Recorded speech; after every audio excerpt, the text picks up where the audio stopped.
Welcome. My name is Cameron Lee, and you're listening to a series on the Old Testament book of Micah called Heartache and Hope. Episode 33, The Shepherd King. Previously, I've suggested that an understanding of the Old Testament, and specifically of Old Testament prophecy, will enrich our understanding of the New Testament. The words, images, and metaphors used by Jesus and about Jesus often echo things written centuries before, because Jesus is understood and celebrated as the fulfillment of ancient prophecy. Consider, for example, what Jesus says about himself in the Gospel of John. 7 times, he makes a statement beginning with the words, "I am," and then applies a metaphor to himself, sometimes leaving his hearers scratching their heads as to what he meant. The words, "I am," of course, sometimes need to be taken at face value. If someone says, "I am hungry," you feed them and don't worry about deeper meanings.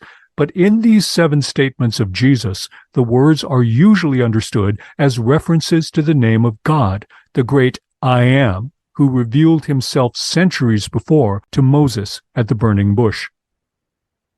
And the metaphors themselves aren't picked at random.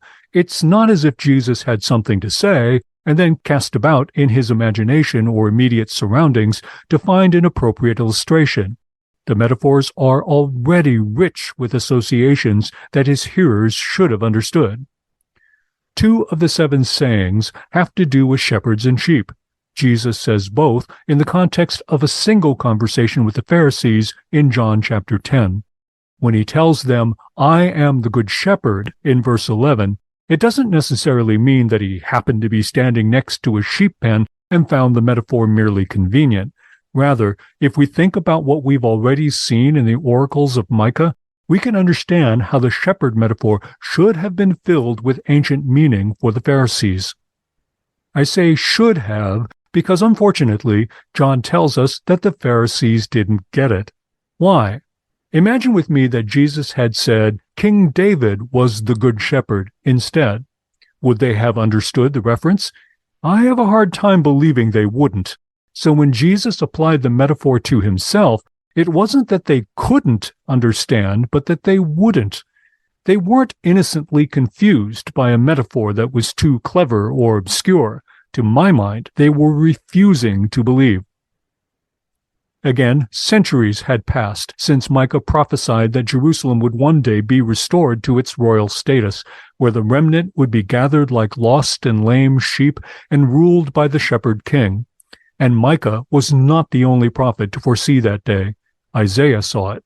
So did Ezekiel, while living in Babylon with the rest of the exiles. Like Micah, Ezekiel portrays God as the shepherd king who gathers his flock. See Ezekiel chapter 34. Ezekiel was also given a detailed vision, something like an ethereal guided tour, really, of a restored temple right down to the measurements. The last sentence of that vision, and indeed the last verse of the book of Ezekiel itself, refers to Jerusalem. And the name of the city from that time on will be, "The Lord is there." Ezekiel 48, verse 35. The city will be rebuilt to God's specifications, and God himself will be there. That prophecy, in turn, reminds me of the vision of John in the book of Revelation. Near the end of the book, we read this: "I saw the holy city, the new Jerusalem, coming down out of heaven from God, prepared as a bride beautifully dressed for her husband. And I heard a loud voice from the throne saying, 'Look, God's dwelling place is now among the people, and he will dwell with them.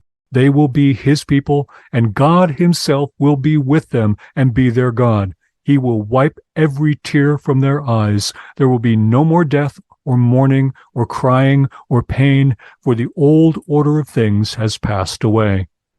Revelation 21, verses 2 to 4. As we've seen, the exiles who returned from Babylon labored to rebuild the city and its walls. There was celebration in the air. But by the end of the book of Nehemiah, the people knew that things were still not quite right. They were still under Persian rule. And as the centuries dragged on, One foreign power after another would take Persia's place. In the New Testament, it would be the Roman Empire. And in all that time, the prophesied restoration never happened. It still hasn't. What John is telling us is that we need instead to look for a new Jerusalem that comes down from heaven, not one that arises from below. Does that mean that a physical city will drop from the sky? Look out below! I doubt it, though it would be good to be ready for anything. The point is that the New Jerusalem will be heaven-sent, and the prophecy of Ezekiel will be fulfilled. God will be there, and be there forever. And who will reign in the New Jerusalem? John tells us in Revelation chapter 7, verse 17. For the Lamb at the center of the throne will be their shepherd. He will lead them to springs of living water, and God will wipe away every tear from their eyes. John, remember, is also the one who tells us that Jesus declares himself to be the Good Shepherd. That's not meant to be a warm and fuzzy sentimental metaphor. Jesus is the Shepherd King, the one who will reign as all righteous kings should have reigned. When he arrived preaching the coming of the kingdom, he was the one for whom God's people had waited for so long, even if they couldn't see it, even if they refused to see it. And for those who believe, he is still the one for whom we wait, this time to come in power as the truest and final Shepherd King.